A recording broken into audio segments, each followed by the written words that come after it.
하나님 말씀 보겠습니다. 예레미야 31장 31절에서 40절 말씀입니다. 예레미야 31장 31절에서 40절. 31절 여호와의 말씀이니라. 보라, 날이 이르리니 내가 이스라엘 집과 유다 집에 새 언약을 맺으리라. 이 언약은 내가 그들의 조상들의 손을 잡고 애굽 땅에서 인도하여 내던 날에 맺은 것과 같지 아니할 것은 내가 그들의 남편이 되었어도 그들이 내 언약을 깨뜨렸음이라. 여호와의 말씀이니라. 그러나 그날 후에 내가 이스라엘 집과 맺을 언약은 이러하니 곧 내가 나의 법을 그들 속에 두며 그들의 마음에 기록하여 나는 그들의 하나님이 되고 그들은 내 백성이 될 것이라. 여호와의 말씀이니라. 그들이 다시는 각기 이웃과 형제를 가르쳐 이르기를 너는 여호와를 알라 하지 아니하리니 이는 작은 자로부터 큰 자까지 다 나를 알기 때문이라. 내가 그들의 악행을 사하고 다시는 그 죄를 기억하지 아니하리라. 여호와의 말씀이니라. 여호와께서 이와 같이 말씀하셨느니라. 그는 해를 낮에 빛으로 주셨고 달과 별들을 밤에 빛으로 정하셨고 바다를 뒤흔들어 그 파도로 소리치게 하나니 그 이름은 만군의 여호와니라. 이 법도가 내 앞에서 패할진대 이스라엘 자손도 내 앞에서 끊어져 영원히 나라가 되지 못하리라. 여호와의 말씀이니라. 여호와께서 이와 같이 말씀하시니라. 위에 있는 하늘을 청량할 수 있으며 밑에 있는 땅의 기초를 탐지할 수 있다면 내가 이스라엘 자손이 행한 모든 일로 말미암아 그들을 다 버리리라. 여호와의 말씀이니라. 보라, 날이 이르니 이 성은 하나넬 망대로부터 모퉁이에 이르기까지 여호와를 위하여 건축될 것이라. 여호와의 말씀이니라. 청량줄이 곧게 가렙 언덕 밑에 이르고 고아로 돌아. 시체와 재의 모든 골짜기와 기드론 시내의 모든 고지 곧 동쪽 마문의 모퉁이에 이르기까지 여호와의 거룩한 곳이니라. 영원히 다시는 뽑거나 전복하지 못할 것이니라. 아멘. 네. 자, 이제 새 시대가 되었을 때 새 시대를 이제 그 위한 법, 새 언약을 하나님께서 주실 것이다. 이런 내용으로 이제 시작되어지고 있습니다. 우리 31절 먼저 읽도록 하겠습니다. 읽겠습니다. 시작. 여호와의 말씀이니라. 보라, 날이 이르리니 내가 이스라엘 집과 유다 집에 새 언약을 맺으리라. 예. 우리 이제 구약을 이제 옛 언약이잖아요. 그죠? 구약. Old Testament. 근데 이제 때가 이르면 새 언약, 신약이 이제 New Testament. 그러니까 새 언약을 줄 것이다라고 하면서 새 시대가 이제 열릴 것이고 새 시대의 법이 세워질 것이다 이렇게 이야기했는데요. 그러면 구약과 신약이 뭐가 다르냐? 율법 시대와 예수님의 시대, 은혜 시대 혹은 성령 시대는 뭐가 다르냐? 자, 우리 32절부터 우리 33절까지 먼저 교독하겠습니다. 이 언약은 내가 그들의 조상들의 손을 잡고 애굽 땅에서 인도하여 내던 날에 맺은 것과 같지 아니할 것은 내가 그들의 남편이 되었어도 그들이 내 언약을 깨뜨렸음이라. 여호와의 말씀이니라. 그러나 그날 후에 내가 이스라엘 집과 맺을 언약은 이러하니 곧 내가 나의 법을 그들의 속에 두며 그들의 마음에 기록하여 나는 그들의 하나님이 되고 그들은 내 백성이 될 것이라. 여호와의 말씀이니라. 새 언약과 옛 언약의 차이가 무엇이냐? 일단 그 우리 33절 마지막 부분에 나오는 한번 따라할까요? 나는 그들의 하나님이 되고 그들은 내 백성이 될 것이라. 이게 이제 언약의 이 성취된 상태를 이야기합니다. 항상 엄청 많이 나옵니다. 이것은 이제 구약을 주셨지만 그 구약이 성취되면 나는 그들의 하나님이 되고 그들은 내 백성이 되는 상태인데요. 이제 구약은 실패로 돌아갔죠. 그들은 하나님의 백성이 될 수 없었고요. 하나님도 그들 모습 그대로 그들의 하나님이 될 수 없는 것이 구약이었는데요. 이제 신약은 이 하나님의 이 언약이 성취된다 하는 것인데요. 어떻게 성취되느냐? 32절에 보니까 이 언약의 이제 원래 뜻이 무엇인지 여기 잘 보여주고 있는데요. 내가 그들의 남편이 되었어도라는 표현이 있는데요. 사실은 언약의 목표가 뭐냐? 사실 십계명이 무엇이냐? 구약이 무엇이냐? 혼인 서약인데요. 남편이 되고 그들에게 준 이 서약이 구약은 깨트려졌습니다. 구약은 돌판에다가 이제 우리가 더 서로 사랑하기 위해서 우리의 사랑을 가꾸기 위해서 이렇게 이제 살자 이렇게 맺은 혼인 서약인데요. 이것을 이스라엘은 사정없이 깨트려 버렸습니다. 하나님은 마치 구약 성경 호세아와 같고 이스라엘은 유다는 마치 호세아의 이제 아내였던 고멜과 같아서 워낙부터 음행하는 자를 이스라엘이 순교해서 선택한 게 아니란 말입니다. 워낙부터 음행하는 자를 불러와서 아무리 사랑하고 아무리 용서해도 또 나가고 또 나가고 이 언약을 철저히 깨트리는 모습이었는데요. 자, 이런 사람이 변하지 않았는데 어떻게 신약은 성취가 되어서 다시 하나님은 그들의 하나님이 되고 우리는 하나님의 백성이 될 수 있을까요? 34절에 보니까 중요한 키워드가 있는데요. 그날 후에 내가 이스라엘 집과 맺을 언약은 이러하니 곧 내가 나의 법을 한번 따겠습니다. 그들 속에 두며 그들의 마음에 기록하여. 그러니까 구약과 신약의 차이는 내용의 차이가 아니라 이제 기록하는 방법의 차이임을 알 수 있습니다. 구약은 돌판해 주었다고 하면 신약은 그들 속에 그들 마음에 기록하는 것이다라고 이야기하고 있는데 이게 무슨 뜻인지 좀 말씀드리겠습니다. 여러분 돌판에 새기는 것은요 우선 내가 새겨놔도 항상 들고 다닐 수가 없기 때문에 항상 그 하나님의 뜻이 무엇인지 이렇게 제대로 알 수 없어요. 기억할 수가 없어요. 그리고 그것이 무슨 의미인지 제대로 들고 다닌다고 해서 제대로 또 이해할 수도 없어요. 그리고 예를 들어 기억도 나고 이해했다고 하더라도 그것을 잘 실행할 수도 없어요. 그것이 돌판에 새겼다는 말이 가지고 있는 함의하고 있는 의미 한계인데요. 이 속에 두었다, 마음에 기록하였다는 말은 어떤 의미를 가지고 있냐고 하면요. 기억 안 할 수가 없다는 거예요. 항상 안에 있으니까 내장형이니까. 그리고 깨닫지 못할 수가 없다는 것입니다. 안에서 이렇게 계속 알려주시니까. 그리고 속에 두었다는 것은요. 그것을 할 수 있는 에너지도 그것을 할 수 있는 능력도 같이 주셨다는 의미를 가지고 있습니다. 이게 뭘 이야기합니까? 이 새 시대 새 언약이 뭘 이야기합니까? 두 가지인데요. 하나는 이제 일단 하나만 먼저 설명하면 성령의 약속이죠. 여러분 돌비에 새긴 것은 내가 기억해야 되고 내가 깨달아야 하고 내가 실행해야 하지만 내가 할 수 없습니다. 신약은요. 성령께서 기억나게 하시고 성령께서 깨닫게 하시고 성령께서 행할 수 있는 능력을 주시는 새로운 시대란 말입니다. 자, 이제 이 언약에 대해서 이야기하시면서 또 이 언약이 가능하기 위해서는 34절에 또 중요한 내용이 있습니다. 같이 한번 읽도록 하겠습니다. 시작. 그들이 다시는 각기 이웃과 형제를 가르쳐 이르기를 너는 여호와를 알라 하지 아니하리니 이는 작은 자로부터 큰 자까지 다 나를 알기 때문이라. 내가 그들의 악행을 사하고 다시는 그 죄를 기억하지 아니하리라. 여호와의 말씀이니라.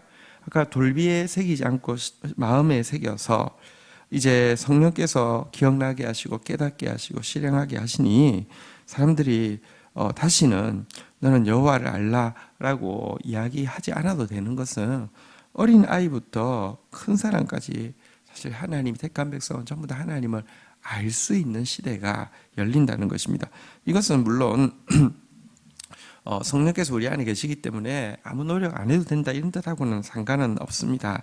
힘써 여호와를 알라는 말은 여전히 유효하지만 여러분 이것이 아무리 애를 써도 알 수 없지만 우리가 힘써 여호와를 아는 것이 그냥 한번 해보자 이게 아니라는 거예요.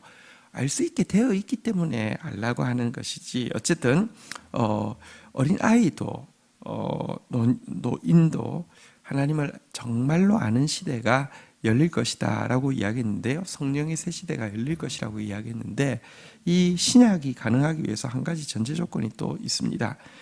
성령과 더불어 한 가지 더 전제 조건이 뭐냐고 하면 뒤에 보니까 그들의 악행을 사하고 다시는 그 죄를 기억하지 아니하리라. 보십시오. 신약이 되면 우리는 성령으로 말미암아 하나님의 법을 기억하게 돼 있지만 신약이 되면 그래야지 우리가 하나님의 백성이 될 거 아니에요. 신약이 되면 하나님은 다시는 우리 죄를 기억하지 않아야 합니다. 그래야지만 하나님이 우리 하나님이 될 거 아니에요, 그죠? 근데 제가 지난 주일도 말씀드렸지만 하나님은 공의로우시기 때문에 악에 대해서 얼렁뚱땅 넘어가며 이 세상은 또 하나의 지옥이 될 것입니다. 여러분 쉽게 이제 보통 내로남불이라고 하잖아요, 그죠? 내가 할 때는 괜찮은데 남이 할 때는 불륜이 되는 것, 이 기절을 우리가 항상 가지고 있기 때문에 절대 세상은 이렇게 평화로워질 수 없고 정의로워질 수 없습니다. 모두 악을 가지고 있으면서 남은 거는 악이라고 하는데 내 거는 악이 아니라고 하기 때문에 그렇죠. 하나님이 만약에 내 새끼들은 괜찮아 건드리지 마, 만약에 이런 분이라고 하면 우리의 악에 대해서 그냥 쉽게 간과하시는 분이라고 하면 어떻게 천국이 되겠습니까? 또 하나의 지옥이 되는 것이죠. 하나님이 어떻게 우리 죄를 기억하지 않을 수 있습니까? 이것은요, 하나님의 진노와 하나님의 노여움과 하나님의 혐오를 신약 시대에는 우리에게 투영하지 못하도록 예수 그리스도께서 새 언약의 수여자이신 예수 그리스도께서 그 죄값을 다 걸머지셔서 율법의 저주라는 것은 율법이 저주라는 뜻이 아닙니다. 율법은 무엇이라고 가르칩니까? 죄의 삭은 사망이라고 가르치는 그 선고가 더 이상 우리에게 미치지 못하게 하기 때문에 신약이 가능한 것입니다.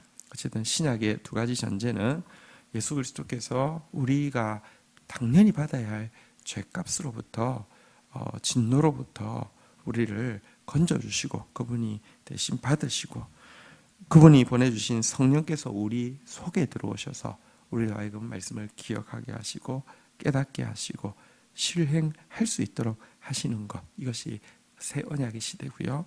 우리는 지금 그 시대를 살고 있습니다. 오늘도 그리스도는 우리의 죄를 용서하시고요. 오늘도 그리스도는 성령을 통해서 주의 말씀을 깨닫도록 주의 말씀을 행하도록 우리 가운데 역사하고 계십니다. 이것이 우리가 가지고 있는 구약 성도는 꿈도 꿀 수 없는 놀라운 축복이죠. 자, 이제 이 새 언약이 얼마나 확실한지에 대해서 이렇게 말씀하십니다. 35절부터 우리 36절입니다. 교독하겠습니다. 여호와께서 이와 같이 말씀하셨느니라. 그는 해를 낮의 빛으로 주셨고 달과 별들을 밤의 빛으로 정하셨고 바다를 뒤흔들어 그 파도로 소리치게 하시나니 그의 이름은 만군의 여호와니라.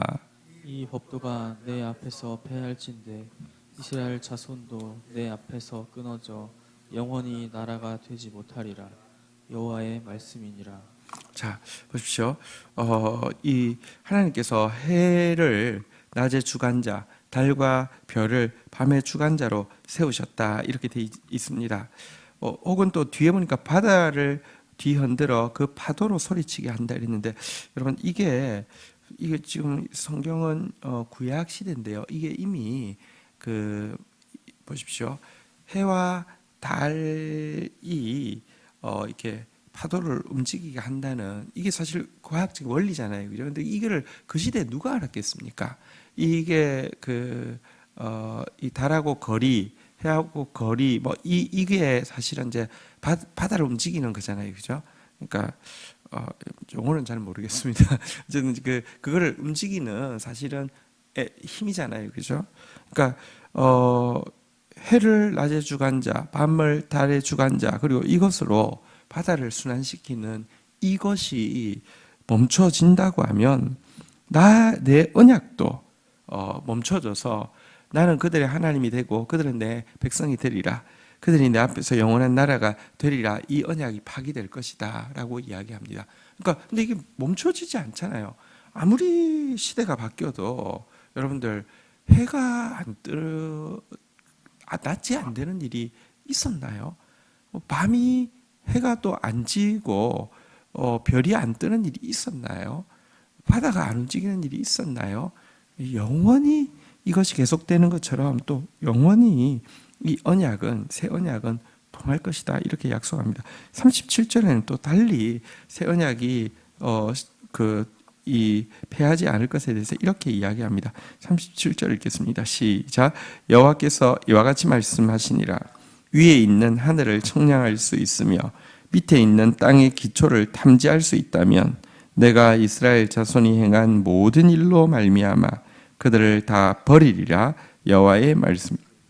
자, 위에서는 해와 달의 이 법칙을 폐할 수 있으면 내 법을 폐할 것이다 했고, 밑에서는 우주를 다 청량할 수 있다고 하며 땅 밑을 다 탐지할 수 있다고 하면 나도 너희들 버릴 것이다 이렇게 이야기했습니다. 이 말은 확실한 거 한 가지를 알려줍니다. 우주의 끝을 인간은 하나님 나라가 도래할 때까지 다 청량할 수 있을까요? 없을까요?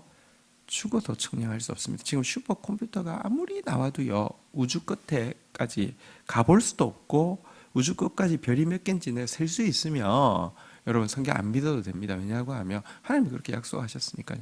셀 수 있으면 하나님 우리 버려도 상관없습니다. 너희들 하나님 없어도 되겠구나. 너 마음대로 살아. 이래도 되는 것입니다. 우주 끝은 또 그렇다고 치십시다.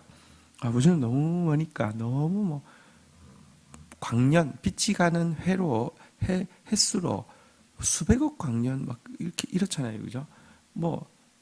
우리가 100년도 못 사는데 수백억 년도 아니고 수백억 광년 이렇게 떨어진 거 그래 보기 이거는 내가 청량할 수 없어 있다고 하는데, 그러면 이 조그마한 지구에 밑으로 들어가는 거 탐지하는 거는 할 수 있지 않을까요? 이렇게 컴퓨터가 발달하고 이렇게 영상이 발달하고 이 정도면 되지 않을까요? 될까요? 안 될까요?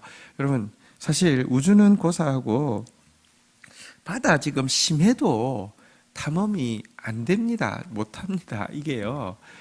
무인 잠수정을 만들고 압력을 견디는 걸 만들고 영상 장비를 아무리 만들어도 지금도 아직까지 바다의 심해 끝에까지 내려가 보지도 못했고요. 내려가면 견딜 수 있는 그 아직도 만들지 못합니다. 그러니까 도대체 바다 끝에 제일 깊은 곳이 얼마이며 또 그 안에 뭐가 있고 이거 바다 밑에 있는 심해 그 생물은 뭐며 아직 이것도 잘 모릅니다. 하물며 바다는 그래도 쭉 내려나갈 수 있는데 땅은 이 마그마 안쪽으로는 우리 지금 그냥 추측할 뿐이지 알지 못합니다. 모르니까 하도 이렇게 재밌는 이야기도 있죠. 지구 속에 또 지구가 있다고 그런 사람들 있잖아요. 지구 속에 또 하나의 세계가 있다 이렇게 이야기하고 엄한 소리이긴 하지만 어쨌든 그 정도로 우리가 작은 것도 하나도 제대로 알 수 없습니다. 하기야 이렇게 과학이 발달됐다고 하지만 인간 속에 있는 죄성, 악을 심리학이 발전되고 저기 정신 분석이 발전되고 해도 인간 하나도 해석이 안 되는 인간이 어떻게 우주를 어떻게 지구를 다 알 수 있겠습니까? 근데 모른다는 게 핵심이 아니라 이거 청량할 수 있다고 하면 내가 너를 버리리라 이 말은 거꾸로 무슨 말입니까? 하나님 절대 안 버린다는 겁니다. 절대 안 패한다는 겁니다. 이 새 언약을 예수 그리스도의 속죄의 새 언약. 성령께서 우리 속에 내주하시는 새 언약이 포기되지 않을 것이고, 결국은 그래서 나는 그들의 하나님이 되고 그들은 내 백성이 되리라는 주의 약속이 이루어진다는 것입니다. 자, 새 언약이 이루어졌을 때 어떤 날이 되느냐, 38절부터 우리 40절까지 읽고 마치도록 하겠습니다. 보라, 날이 이르리니 이 성은 하나님의 망대로부터 모퉁이에 이르기까지 여호와를 위하여 건축될 것이라. 여호와의 말씀이니라. 측량줄이 곧게 가렙 언덕 밑에 이르고 고아로 돌아. 우리가 시체를 마지막 절이네요. 같이 읽읍시다. 시작. 시체와 제의 모든 골짜기와 기드론 시내에 이르는 모든 고지 곧 동쪽 마문의 모퉁이에 이르기까지 여호와의 거룩한 곳이니라. 영원히 다시는 뽑거나 전복되지 못할 것이라. 자, 이것은 이제 여기 하나님 망대로부터 모퉁이에 이르기까지 해서부터 시작해가지고 뒤쪽에 쭉 오니까 기드론 시내 그에 이르는 모든 고지 동쪽 마문 모퉁이에 이르기까지, 이게 이제 뭐냐고 하면 이렇게 예루살렘 성의 동서남북 이렇게 바운더리를 쭉 설명한 것입니다. 우리한테는 뭐 용어가 어렵지만 어쨌든 그냥 이 바운더리 전체를 설명한 것인데요. 이 바운더리 전체가 완벽하게 건축되어질 것인데, 심지어 여기에는요 40절에 보니까 한번 따라하겠습니다. 시체와 제의 모든 골짜기, 시체를 버리고 죄를 버리던 골짜기도 전부 다 여기 이제 거룩한 성으로 건축되어질 것이다, 이렇게 이야기를 하고 있습니다. 근데 여기서요 한 가지 좀 이제 보아야 될 표현이 있는데요. 38절에 보니까요, 한번 따라하겠습니다. 여호와를 위하여 건축될 것이라. 이 성이 거룩하게 건축되어질 것인데 하나님을 위하여 건축되어질 것이고요. 밑에 보니까요, 한번 그 여호와의 거룩한 곳이니라라고 하면서 어쨌든 거룩한 곳으로 건축되어지는데요. 한번 따라하겠습니다. 영원히 뽑거나 전복하지 못할 것이라. 여호와를 위하여 거룩한 성으로, 이제 이 흰놈의 아들 골짜기 또 이제 이렇게 그러니까 그 똥을 버리는 뭐 골짜기 막 이런 데까지 전부 다 거룩한 곳으로 변화되어질 것이고, 영원히 이 예루살렘은 뽑히거나 전복당하지 못할 것이다라고 이야기합니다. 하나님 나라의 완성을 이야기하고요. 그러나 이 하나님 나라의 완성은 여호와를 위하여, 여호와의 영광을 위하여임을 또 명백히 하고 있습니다. 사실은 하나님 나라는 내가 회복되고 내 자아가 성취되고 이런 것이 아닙니다. 모두가 하나님의 영광을 위하여 하나님께서 우리를 거룩하게 하는 것이고요. 그때라야 진짜 내가 회복되어집니다. 나 위주로 하면 아무것도 변하지 않습니다. 그러나 하나님을 위하여, 하나님의 영광을 위하여 회복되어질 때 나의 모든 것도 회복되어집니다. 새 언약의 시대에 하나님 나라가 완성되어질 것이다, 이런 약속입니다. 우리에게 지금 새 언약이 있고요. 우리는 지금 새 언약의 시대를 살아가고 있습니다. 오늘도 그리스도로 말미암아 속죄받고, 오늘도 성령으로 말미암아 주의 말씀을 깨달으며, 오늘도 측량할 수 없는 하나님의 사랑, 측량할 수 없는 하나님의 능력 안에 우리가 있기에, 오늘도 우리에게 주신 약속의 말씀은, 우리 공동체에게 주신 약속의 말씀은, 올해 주신 약속의 말씀은 의의 열매가 가득할 것이라는, 우리의 다음 세대가 세워질 것이라는 약속의 말씀은 그대로 이루어질 것입니다. 주신 말씀 붙잡고 우리 주님 앞에 나아가 기도하는 시간 가지도록 하겠습니다. 함께 기도하시겠습니다. 하나님 감사합니다. 우리로 하여금 이제 깨어질 수 있는 옛 언약의 시대가 아니라 절대로 패할 수 없는 새 언약의 시대, 절대로 실패할 수 없는 말씀이 실제가 되어지는 이 새 시대를 살게 해주셔서 감사합니다. 이미 우리의 모든 헤아릴 수 없는 죄를 다 도말하셨고 이미 우리 속에 하나님의 말씀이 실제가 될 수 있도록 성령을 보내주셔서 감사합니다. 오늘 하루도 그 헤아릴 수 없는 하나님의 사랑에 감격하며 그 끝없는 하나님의 능력을 신뢰하며 하나님 나라 위하여서 반드시 세워질 것이며 절대 뽑거나 전복되지 아니할 하나님 나라 위에 살게 하여 주시며 오늘도 우리 공동체에 약속하신 대로 의의 열매가 가득할 것이며 다음 세대가 세워질 것이라 하셨사오니 이 말씀 기대하고 또 헌신하는 저희들 되게 인도하여 주옵소서. 감사합니다. 예수 그리스도의 이름으로 기도 올립니다. 아멘.